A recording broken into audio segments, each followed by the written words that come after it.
తెలంగాణ రాష్ట్రంలో ఇప్పటి వరకు విద్యాశాఖకు మంత్రిని కేటాయించకపోవడం చాలా బాధాకరం, సిగ్గుచేట అని చెప్పి సందర్భాన్ని తెలియస్తున్నా.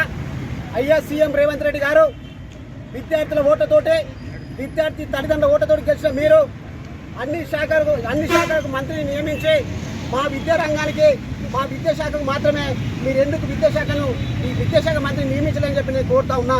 ఎందుకంటే విద్యారంగ సమస్యలు చెప్పుకోవడానికి కూడా ఈ రాష్ట్రంలో ఒక మంత్రి కూడా మీరు పెట్టకపోవడం ఇది మీకు న్యాయం అని చెప్పి నేను అడుగుతా ఉన్నా.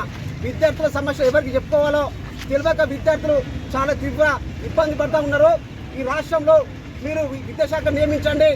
ఎందుకంటే ఎమ్మెల్యే చెప్తే ఎమ్మెల్యేలు పట్టించుకోవట్లేదు విద్యార్థుల సమస్యలు.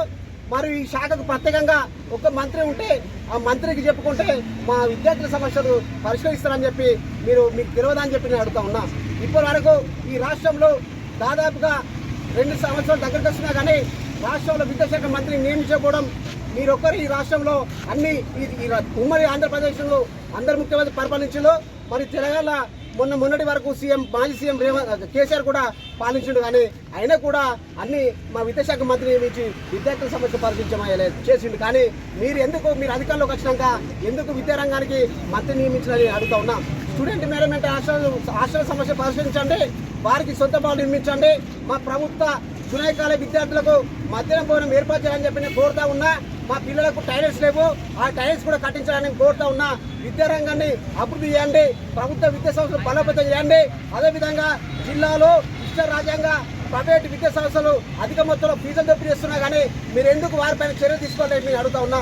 కాయ కష్టం చేసి విద్యా సంస్థ చదివిస్తున్న మా తల్లిదండ్రుల నుంచి 1000 రూపాయలు 1,00,000 రూపాయలు ఫీజులు దోపిడీ చేస్తున్నా కానీ మీరు ఎందుకు వారిపైన చర్యలు తీసుకోలేదు అని నేను అడుగుతా ఉన్నా. ఈ రాష్ట్రంలో విద్యార్థుల పక్షం మీరు ఉండండి, విద్యారంగ సమస్య పరిష్కరించండి. విద్యార్థుల కోసం మీరు ఫైట్ చేస్తున్న క్రమంలో ఎన్నో కేసులు పెట్టి మమ్మల్ని ఇబ్బందులు గురి చేస్తున్నా కానీ మా ఏకైక లక్ష్యము విద్యారంగ సమస్య పరిష్కరించడమే, విద్యార్థులకు న్యాయం జరిగేంత వరకు పోరాటమే మా అంతిమ లక్ష్యం అని చెప్పి నేను కోరుతా ఉన్నా.